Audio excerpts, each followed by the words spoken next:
One of the themes that is playing out within the commodity basket is the surge in aluminium prices from the non-ferrous pack. First up, let's decode and try to assess the quantum of hike that we have seen in aluminium prices over the last few months. That's the one-year aluminium price chart for you.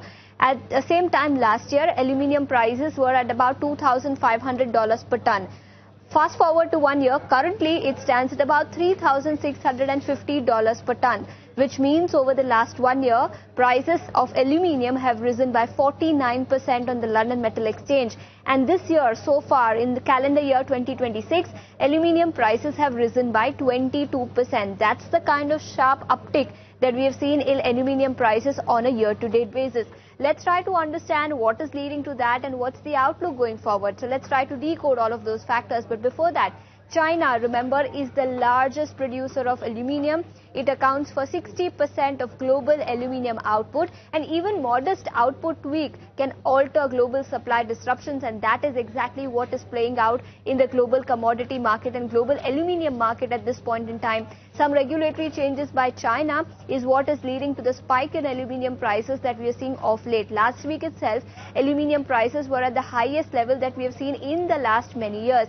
Let's try to understand what is next for aluminium. In the short term, analysts believe that higher inventory is likely to boost supply. But over the medium term, remember, it is important to note that several melters have curbed their production, and this is likely to weigh heavy on production of aluminium over the medium term. So production cuts may be gradual, but for now inventory is on the higher side, so we will not see any problem when it comes to supply disruption in the near term, but that could eventually play out, and the market is already factoring in that. So that's as far as the short and medium term outlook for aluminium inventory in the global market is concerned.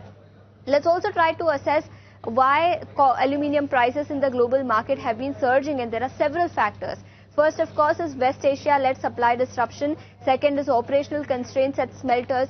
Several smelters in West Asia have been damaged, because of which the production is likely to take some more time to eventually normalize going forward. Energy-related disruptions and logistic challenges that are linked to regional tensions. So these are some of the other reasons which has led to supply disruption in the global market when we talk about aluminium. Let's also try to understand a couple of other factors and what really is playing out in the global market. So earlier, Chinese smelters were asking their producers to go ahead and increase their production. But now, Chinese government has told these producers to curb overproduction in order to bring down the inventory level. So that has clearly been a shift in stance when it comes to China, and that is what is playing out in the global Chinese market. And that is the reason aluminium prices in the global market are at the highest level that we have seen in the last many years.